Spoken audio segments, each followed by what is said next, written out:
Hé mec, si tu as gagné 1 million de dollars, tu es juste un mec normal, putain.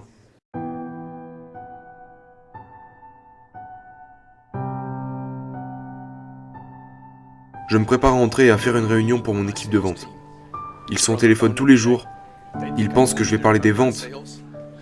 Je vais leur parler d'argent. Parce que si tu n'as pas d'argent, si tu ne penses pas correctement à l'argent, devine quoi? Tu ne feras jamais de vente. Tu ne passeras jamais à travers les objections, les barrières, les raccords et tout ce qui se passe sur les ventes. C'est un travail décevant. C'est un travail difficile. C'est un travail fou. C'est comme être un acteur. Ok? Pourquoi quelqu'un serait-il un acteur après avoir passé une centaine d'auditions? La seule raison pour laquelle vous voulez le faire, c'est parce que vous voulez être une superstar. Ok, donc ce que je veux faire, je veux vous parler d'argent aujourd'hui, pas de vente. Si vous ne gagnez pas d'argent, vous n'allez pas faire de bonnes périodes de vente, ok? 1 million de dollars, 1 million de dollars. Peter Sell, 2,8 milliards de dollars, a déclaré que le milliard n'est qu'un chiffre. Vous savez quoi?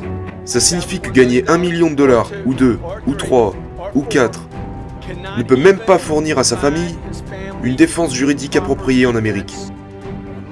En cas de divorce, vous connaissez les poursuites judiciaires, les procès d'affaires, les problèmes qui arrivent à vos 2 enfants à l'université. Donc ce qu'il dit est ok, c'est devenu un article très controversé. Parce qu'il est riche. Se gratter les doigts sur le tableau noir, cette diapositive, ok, il dit « Hé mec, si tu as gagné 1 million de dollars, tu es juste un mec normal putain !» Et c'est ce que ton père ne t'a jamais dit.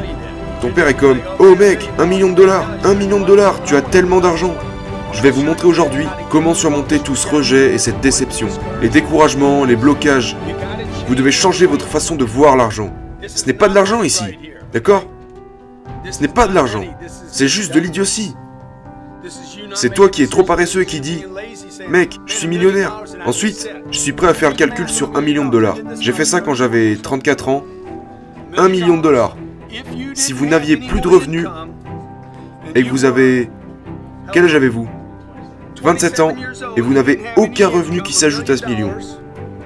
1 million de dollars. Qu'est-ce que ça nous dit? Oh, c'est pas revenu, c'est aucun revenu. Tu as 27 ans. Je vais le faire aussi à 47 ans. Je vais le faire à 65 ans. D'accord, 27 ans, et tu n'as plus aucun revenu. Combien de temps cet argent te permettra de vivre avec une dépense de 4 000 $ par mois? 25 ans. Où pouvez-vous vivre avec 4 000 $ par mois? Avec aucun autre revenu. Pas de sécurité sociale, pas d'assurance maladie. C'est juste une façon de voir les choses. Ça va probablement se produire dans la plupart de vos vies. Il faudra vivre avec 4 000 $ par mois, pendant 25 ans. Tu auras 52 ans, mon ami. Et tu es mort. D'accord? 4 semaines par mois. C'est 1 000 $ par semaine. Vous dépensez probablement, quoi, 900 $ par mois dans les courses? Quel est ton loyer? 3 000. Il te reste environ 12 ans. Et vous êtes millionnaire. Tout le monde est comme « Oh mon Dieu, le millionnaire emblématique, vous êtes riche !» Non, vous n'êtes pas riche. Vous êtes inquiet de ce que vous êtes. Ok, parce que vous avez plus de nouveaux revenus. Donc regardez ce qui se passerait si... Qu'est-ce qui se passerait en cas d'accident? Ou d'accident de la route? T'es marié? Ok, des enfants? Ok, tes 2 enfants te coûteront 1,5 million chacun pour passer à l'université. Donc vous êtes mort, vous comprenez? Alors quand tu viens travailler le matin, mec, t'es comme « Je dois faire 80 000 $ cette année. Je dois faire 8 ou 10 000 de plus que l'an passé. » Vous devez changer votre vision de l'argent. Comme si vous voulez gagner de l'argent réel. Si vous avez 47 ans, vous avez jusqu'à 62 ans pour vivre. Si vous avez 65 ans, de cette façon, et tout ce qui est mauvais vous tombera dessus. Comme toutes ces choses, vous perdrez votre emploi, vous perdrez vos revenus, s'il y a de l'inflation. Cette équation ne prend pas en compte l'inflation.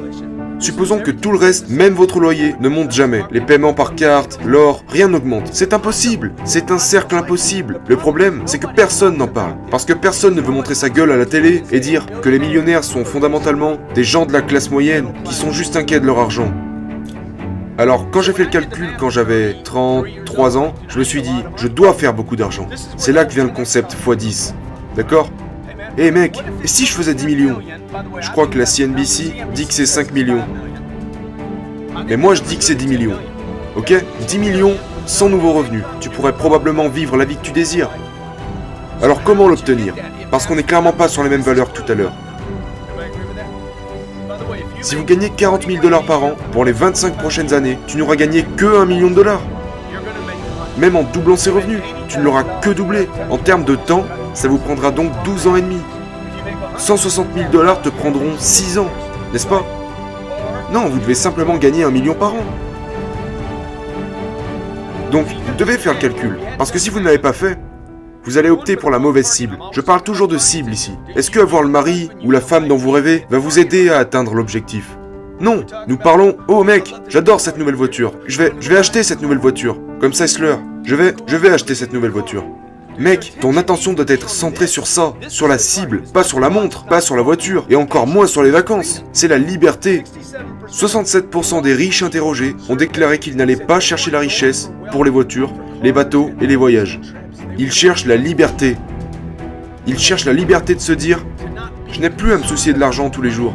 Je veux me soucier de mes enfants.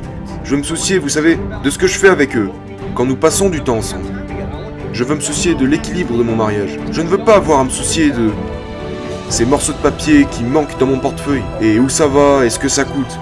Voilà pourquoi vous passez ces appels téléphoniques. Alors maintenant, quel est l'objectif? Parce que si tu es juste ici pour passer des coups de fil en disant « Hey, tu vas faire tout ce que je te dis et tu vas devenir riche. » Mec, je suis déjà riche. Ok, maintenant, et je commence avec 0, juste pour que vous sachiez que je n'ai rien. Donc quand vous êtes assis là au téléphone, en vous disant « Comment est-ce que je vais y arriver ?» Mais vous devez rester concentré. D'accord? Donc la première chose que vous devez faire est de changer la cible et la regarder tous les jours. La cible, vous avez la mauvaise cible en ce moment. Si vous avez du mal, vous avez la mauvaise cible. Lorsque vous changez la cible, tout change. Bon, donc lorsque je parle à un mec, je fais en sorte qu'il contribue à mes 10 millions de dollars. Chaque personne à qui j'essaye de vendre, je la traite comme un investisseur. Ce type va investir dans mon avenir. Il va payer pour mon université. Il va acheter mes chaussures. À chaque fois que je suis au téléphone, quelqu'un paie pour mes conneries. D'accord? Donc, si je veux partir en voyage, je veux partir en voyage et je veux rester dans une maison qui coûte 25 000 $ la nuit. C'est pas moi qui paye. C'est l'argent des autres. Vous n'avez donc pas besoin d'attendre d'être une banque pour obtenir l'argent des autres, d'accord? L'argent que j'ai mis dans l'immobilier, c'est l'argent des autres. Je l'ai juste mis dans l'immobilier. J'étais avec un gars hier qui disait « Mec, comment tu peux mettre 60 millions dans une affaire? Grâce à une mine !» Il dit « De quoi est-ce que tu parles? Tu as une mine ?» Non, non. Mec, je suis allé vendre des trucs et les gens m'ont donné de l'argent. Je l'ai juste mis dans l'immobilier. Numéro 1, la cible.